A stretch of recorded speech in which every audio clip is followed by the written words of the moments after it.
Bonjour amis bassistes débutants et bienvenue pour ce deuxième tuto sur la théorie. Alors ce que je voudrais faire dans ces tutos, c'est une théorie pratique, utile, et que quand vous sortiez de là, vous avez déjà compris quelque chose, parce que moi je me rappelle que quand je regardais des tutos de théorie, des fois je comprenais quand même rien à la fin. Donc si vous sortez d'ici déjà avec des connaissances et que vous avez compris quelque chose, j'aurais quand même réussi une grosse partie de ma mission. Et c'est pas évident. Parce que la théorie, en fait, c'est marrant parce que souvent, on trouve que finalement, il y a plein de choses simples, mais à expliquer, franchement, c'est vraiment difficile. On peut s'embrouiller très vite, et j'espère que ça va pas être mon cas aujourd'hui.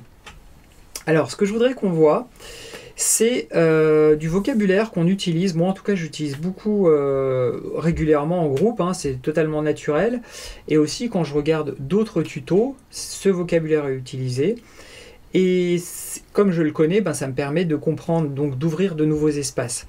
Alors le but n'est pas non plus de faire des vidéos sur la théorie hyper précises et détaillées, on n'est pas dans les exceptions, on dégrossit. Alors en fait ce soir aujourd'hui c'est de comprendre qu'est-ce que ça veut dire une quinte, une tierce, une septième, voilà, à quoi ça correspond ce vocabulaire qui est utilisé, comment on retrouve ça sur son manche, et voilà, comme ça on peut comprendre rapidement. Alors ce qu'il faut savoir, dans ma vidéo précédente j'en avais parlé, alors je vais prendre des raccourcis, on a 12 notes à disposition pour faire de la musique dans notre musique occidentale, et on en prend 7 pour faire, on va appeler ça une gamme, un ensemble de notes. On prend 7 notes pour faire un morceau de musique. Alors parfois dans les parties on change, on prend un autre ensemble, mais on va considérer qu'on garde 7 notes, et avec ces 7 notes on fait un morceau de musique. Alors on n'utilise pas les 12 parce que si on utilisait les 12, ça manquerait de couleurs, parce qu'en fait il faut savoir, alors je fais un petit aparté, si vous ne comprenez pas c'est pas très grave pour la suite. En fait les 12 notes ont des intervalles, c'est-à-dire le son entre la première et la deuxième note, la différence de son est la même qu'entre la deuxième et la troisième, et ainsi de suite jusqu'à la 12e. Donc ce qui est intéressant justement, c'est de faire ressortir des notes de ces 12 là, de façon à ce que les intervalles ne soient pas toujours les mêmes. Et c'est ce qui va justement donner une couleur à cet ensemble de ces 7 notes. Ça veut dire que si on joue les 7 notes à la suite, on va entendre, ça va être mélodique. On va entendre quelque chose de mélodique. Et si on prend un autre ensemble, il y aura une nouvelle mélodie en fait qui va se créer avec cet ensemble. Alors ça ne sera pas une grande mélodie parce que ça va être des notes qui suivent, mais déjà ça va raconter une histoire. C'est pas comme si je faisais les notes à la suite les unes des autres. Je vais juste vous montrer par exemple avec Do, Ré, Mi, Fa, Sol, La, Si, Do, qui sont 7 notes que l'on peut prendre sur les 12. Si je jouais par exemple les 12 notes, d'accord, donc Do dièse, etc., Do, Do dièse, etc., ça ferait...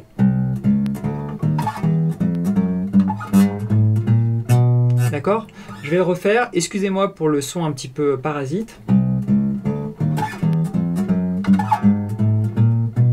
Et après, on termine par le Do. Maintenant, si je prends les 7 notes et que je les égrène de la même façon. Ah, déjà, c'est déjà plus sympa. Bah oui, parce qu'il y en a une, c'est assez plat, vu que c'est toujours la même chose. Alors que là, l'écart qu'il y a entre les notes... et bien déjà c'est mélodique, ça rend déjà quelque chose. Alors en fait on prend ces 7 notes, je repose ma basse, donc on prend ces 7 notes, et en fait il faut savoir que dans cet ensemble, eh bien chacune va avoir, alors elles ont plusieurs noms, mais elles vont avoir justement le nom. La première ça va s'appeler la tonique, par exemple Do. La seconde va s'appeler la seconde, la deuxième note. La troisième note va s'appeler la tierce. La quatrième va s'appeler la quarte, la cinquième va s'appeler la quinte, la sixième va s'appeler la sixte, la septième va s'appeler la septième, et le Do suivant, donc c'est un Do plus aigu, qui sera on va dire la 8e note, mais qu'on n'est pas dans la gamme, c'est simplement que c'est une note plus aiguë, on va l'appeler l'octave, que vous devez connaître si vous suivez mes tutos, parce que je parle souvent de l'octave pour les pompes ou pour plein de choses comme ça, c'est très utilisé en basse de toute façon. La tonique, la première note, et la note plus aiguë, l'octave, c'est extrêmement utilisé. Donc en fait, il faut savoir que ces notes, en fait, non seulement on les nomme, mais elles ont aussi une position sur la basse. Une position fixe, dans un certain sens. Hein, on met les détails un petit peu de côté pour l'instant. Et pour vous donner une idée, donc je reprends ma basse acoustique. Donc si j'ai choisi Do, Ré, Mi, Fa, Sol, La, Si, Do, quand je pars d'ici, ma première note s'appelle la tonique. Donc, toutes les notes, quand je vais les nommer, ça sera toujours par rapport à cette première note. Et elle est très importante parce que c'est elle qui va fixer l'endroit de départ, ce qu'on appelle aussi la tonalité. Donc c'est elle qui va le fixer. Donc, quand je vais parler de ma seconde, prends la seconde par exemple, et ben je vais chercher ma note ici. Elle va être à un ton d'écart, parce que chacune des cases fait un demi-ton au niveau distance sonore. Donc comme on va chercher la seconde ici, de Do à Ré, il y a un ton d'écart. D'accord ? Ensuite, de Ré à Mi, il y a aussi un ton d'écart, mais comme on parle toujours de la première note de la gamme, on va aller chercher de Do à Mi. Et de Do à Mi, Mi c'est la tierce, la troisième note. D'accord ? Ensuite, la quatrième note va être ici. Donc ici, cette tierce là, quand on part d'une note ici et qu'on va chercher la case ici, on appelle ça la tierce majeure. Alors j'expliquerai pourquoi majeure. Pour l'instant, on garde juste tierce en tête. Ensuite, la carte. La carte, ça sera la note qui sera juste en dessous de la note de départ. Donc si ma note de départ est là, la carte sera là.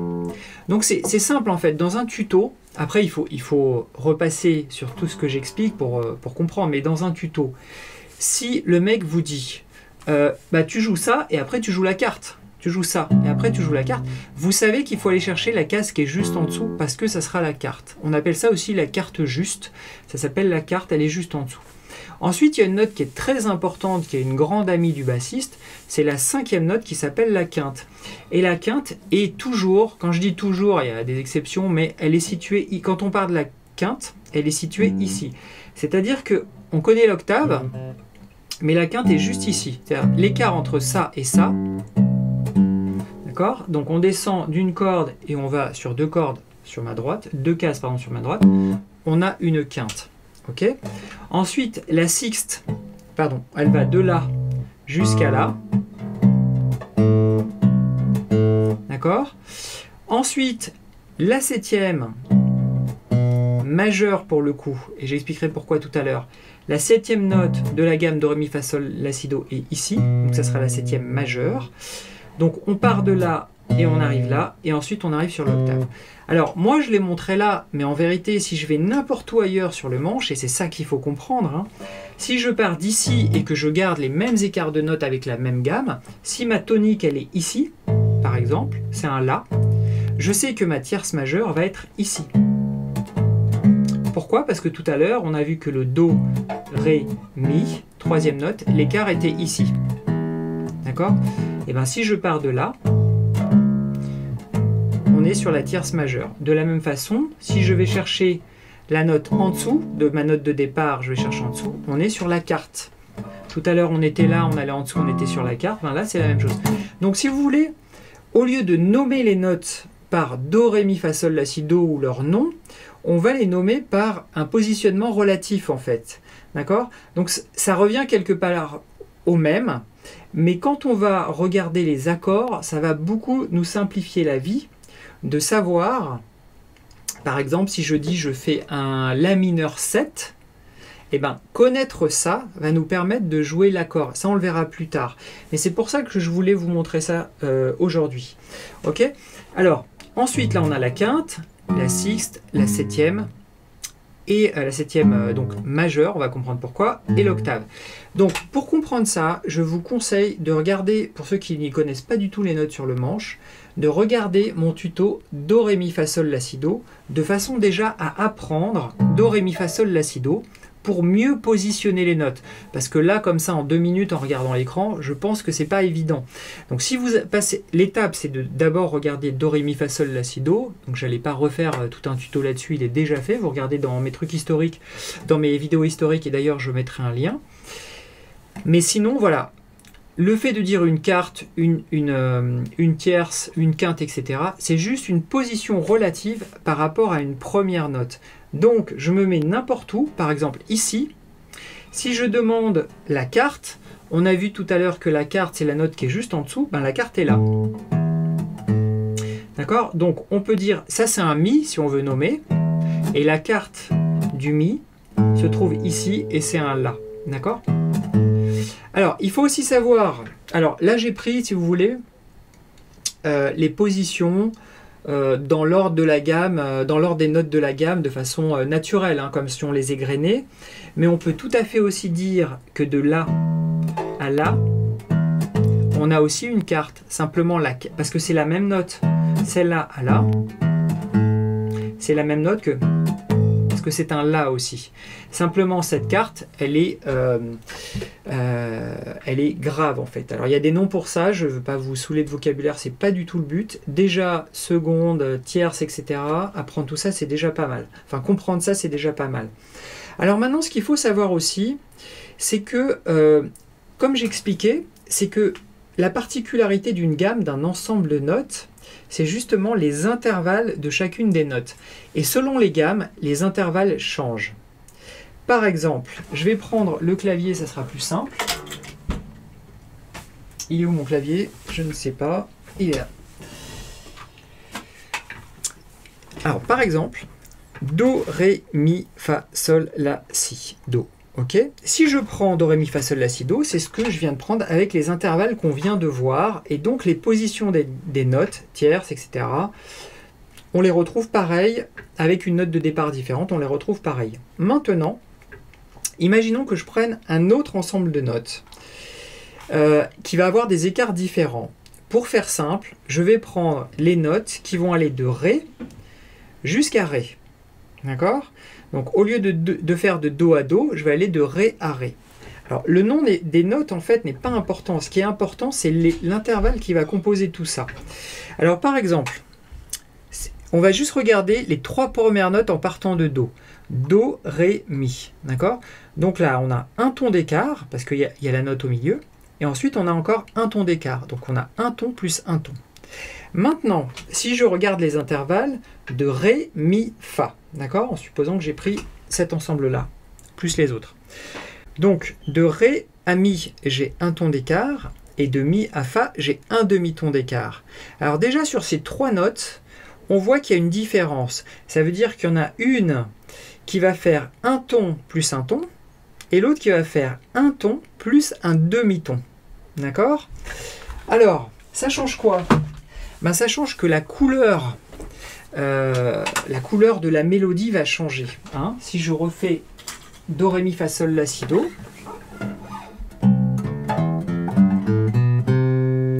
et qu'ensuite je joue les intervalles, les écarts de notes qu'il y a entre Ré à Ré, mais que je pars du Do, c'est-à-dire je vais prendre les intervalles qui partent du Ré, donc là il y a un ton, puis un demi-ton, on va avoir un autre ensemble de notes qui va donner une autre couleur, et donc qui va donner aussi un autre positionnement des notes. Ça veut dire que la tierce, la troisième note de la première gamme qu'on a vue tout à l'heure, ne sera pas à la même position que la troisième note de la gamme qui part de Ré. Ça ne sera pas la même forcément, parce qu'on a vu, ça ne sera pas la même position, parce qu'on a vu qu'il y en avait une qui faisait un ton plus un ton, alors que l'autre commençait par un ton plus un demi-ton. Donc cette troisième note, elle ne peut pas être au même endroit. Il y en a une qui se retrouve à deux tons, et l'autre qui se retrouve à un ton et demi. Ok? Donc je vais dérouler les deux gammes pour vous montrer ça. Ça fait... Ça, c'est la première. Donc, je pars du Do et je déroule la deuxième. Donc, on sent qu'il y a une différence et une couleur entre les deux. Et on remarque une chose, c'est que la troisième note, par facilité, je suis allé la chercher là. D'accord? Alors, tout à l'heure, on avait vu que la troisième note en partant de là, elle était ici. D'accord? Et cette fois, on la trouve là. Mais cette même note, qui est ici, on la retrouve aussi ici. C'est la même note. Donc en fait, selon les gammes, on va avoir une tierce qui peut se trouver, si je pars d'ici, soit là, soit ici. Et on entend bien la différence. Si je joue que les tierces, écoutez. Pardon. Ça, c'est le premier écart. On entend bien la différence entre les deux. Ok? Donc, ça veut dire qu'en fait, il y a deux tierces différentes. Et c'est de là que vient la différence entre deux, mineur ou majeur. Il y en a une qu'on va appeler la tierce mineure, parce que c'est la troisième note d'une gamme à un certain endroit. Et l'autre, c'est la troisième note d'une gamme à un autre endroit. En fait, il faut quand même comprendre une chose qui est très importante. Moi, je vous montre les positions géographiques sur le manche, qui seront partout pareilles. Mais en vérité, le plus important, c'est le côté sonore. C'est l'écoute de cette différence de son entre celui-là. Parce qu'il y a une vraie différence. Donc ce genre de choses, c'est comme ça qu'on apprend à repiquer les lignes de basse, en apprenant ces différences et en étant capable, à partir de n'importe quelle note, de chanter, par exemple, la tierce majeure ou mineure de cette note-là, en partant de cette note de référence. Alors, qu'est-ce qui se passe si on mélange un petit peu toutes les gammes qu'on a? On ne va pas parler de toutes, mais ce qui se passe, c'est qu'on se retrouve avec ça. Si on part du Do ici, la note à côté, on avait vu tout à l'heure qu'on avait une seconde, hein. Par exemple Do, Ré, Ré c'est la seconde. Mais il y a des gammes où la seconde est ici, juste ici, d'accord? Donc on va appeler cette seconde note, quand elle est ici, une seconde mineure, et quand elle est là, on va l'appeler seconde majeure, d'accord? Donc on peut parler en notes, par exemple Do, Ré, ou on peut dire tu prends le Do et après tu vas chercher la seconde majeure, et on sait qu'on va aller là. On va aller à un ton d'écart, mais de n'importe où. Si je vais là, je vais chercher ici la seconde majeure, d'accord? Ensuite, ici, on aura la troisième note. Donc si on part de là, on a la troisième note qui sera la tierce majeure. Et ici, on aura la tierce mineure. Toujours la même chose. Où que j'aille sur le manche, si je pars de cette note, la note qui sera là sera une tierce mineure, et là, une tierce majeure. Ensuite, on a ici une note qu'on va appeler la quarte. Alors la quarte, la particularité, c'est que dans beaucoup des gammes, elle est toujours à cette position-là. Pas toujours, mais presque toujours. Donc du coup, on lui a donné le nom. Alors ça, c'est moi qui le dis, hein. Ça se trouve, c'est pas du tout comme ça. Mais comme je sais que dans pratiquement toutes les gammes, elle se retrouve à cet endroit-là, on va l'appeler la quarte juste. D'accord? Ensuite, la quinte, je sais même plus où je suis positionné, voilà. La quinte, on avait dit tout à l'heure, dans la gamme de Ré, Mi, Fa, Sol, La, Si, Do, elle était ici. Donc on a la quarte ici, par rapport à cette note, et là on a la quinte. Et bien de la même façon, la quinte, elle est positionnée à peu près au même endroit dans les gammes, donc on ne va pas chercher les détails. Et donc on va aussi l'appeler la quinte juste. Ensuite ici, on va avoir la sixte. Le La ici, ça va être la sixième note. Donc en fait cette sixième note, on a la même chose que la tierce, c'est-à-dire qu'on a une sixte majeure et ici on a une sixte mineure. Selon les gammes, la sixième note va être ici ou ici. Ok? Et ensuite on continue. On va avoir une septième qui va, par rapport à cette note-là toujours, le Do, hein, une septième qui va être mineure, si elle est ici. Donc deux cases en dessous, ça sera la septième mineure, la septième note. Et celle-là, on va l'appeler la septième majeure. Donc selon les gammes, soit elle est mineure, soit elle est majeure. Et ensuite, on se retrouve sur l'octave. Ok? Alors, tout ça pour vous dire qu'en fait, quand on utilise ces mots, parce que ça, on le connaît par cœur, après, c'est automatique, hein. Quand quelqu'un va me dire, tu pars de là, va chercher la septième majeure, je sais que c'est celle-là. Donc on n'a plus besoin de nommer la note, hein. On peut juste dire la première note, par contre, elle est importante à nommer parce que c'est elle qui va nous donner la base, la tonique est importante, ou la fondamentale si on parle d'accord. Donc par exemple, si je parle d'ici, si c'est un Si, et qu'on me dit d'aller chercher la septième majeure, je sais que je vais aller la chercher là. Comme l'octave, je sais qu'il sera toujours ici. En fait, c'est la même chose que l'octave. L'octave, on le connaît parce que c'est très commun, on l'a déjà vu plusieurs fois. C'est-à-dire qu'on part d'une note, on descend de deux cordes, et on va à droite de deux cordes. Ça fait comme ça un petit morpion, là, moi j'appelle ça le morpion, pour faire les pompes. Et ben c'est la même chose. Après, on connaît toutes les notes qui sont autour avec ce nom-là relatif. Alors, ce qui est important, c'est qu'après, on va regarder les accords. Et quand on va regarder les accords, par exemple, un accord va être nommé C, petit m, 7. D'accord? Donc ça veut dire Do mineur 7, par exemple. Et bien, le fait de savoir que c'est un Do, on sait que ça va être la première note qui va être un Do. Et le mineur 7, ça va me donner des indications sur les autres notes qu'on va utiliser pour faire cet accord, à partir du moment où justement on sait où est positionnée la tierce mineure, la tierce majeure, etc. Toutes les notes qu'on vient de voir. Donc c'est à ça que ça va énormément servir, et ça sert aussi beaucoup en basse. Parce que en basse, on ne fait pas des accords. On en fait, bien sûr, de plus en plus. Les gens font des accords, mais l'instrument n'est pas pratique pour faire des accords. Il faut voir dans la gymnastique des doigts qu'on doit faire. C'est pas fait pour ça, mais on peut en faire, et je vous encourage à en faire. La guitare s'y prête mieux. Je parle au niveau physique, hein, bien entendu. Donc, en fait, quand on a une mesure, des fois, et il y en a qui l'ont déjà posé sur le groupe Facebook, je vois marqué en haut de la mesure CM7. Qu'est-ce que ça veut dire? Et bien justement, ça veut dire qu'on peut jouer les notes, en gros, hein, on peut jouer les notes qui partent du Do, d'accord? Parce que le C, ça veut dire Do. Donc la note de base, ça va être le Do. De base, ça va être le Do. Mineur, ça veut dire qu'on va pouvoir aller chercher d'autres notes. Et ça, on en parlera dans un prochain tuto. Et 7, ça veut aussi dire la note qu'on peut aller chercher.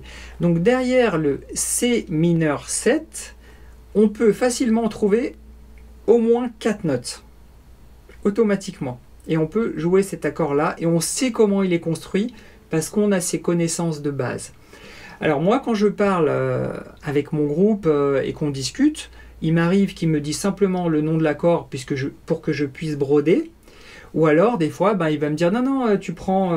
il me dit des fois juste la mineure. Juste la mineure sans en rajouter. Et là, on sait aussi vers où on va. Et ça, on le verra dans des prochains tutos. Alors, c'est vraiment pas évident à expliquer parce qu'il y a beaucoup de choses en même temps. Ce que je vous propose, c'est s'il y a des choses que vous n'avez vraiment pas compris, qui ne sont pas claires, vous me les mettez en commentaire. Si vous n'avez rien compris, mettez-le aussi en commentaire. Moi, ça va pouvoir me donner quand même une certaine distance pour savoir jusqu'où il faut que j'aille. Est-ce que je peux dire tout ça dans un tuto? Ou est-ce qu'il faut que j'en dise moins? Voilà, ça va me donner quand même une petite idée de ce que je raconte, parce que quand je poste ce genre de tuto, j'en ai vraiment aucune idée. Voilà les amis, j'espère que ce tuto vous aura aidé à comprendre ce que c'est une tierce, etc. Les mots qu'on entend vraiment souvent, et que finalement je me suis rendu compte que même des gens qui font de la musique en autodidacte, par exemple, depuis très longtemps, ne savent pas ce que c'est. Alors c'est pas grave de ne pas le savoir, mais quand on le sait, franchement ça aide pas mal au niveau communication et au niveau compréhension. Voilà les amis, en tout cas je vous souhaite bonne basse et à bientôt pour un nouveau tuto. Bye.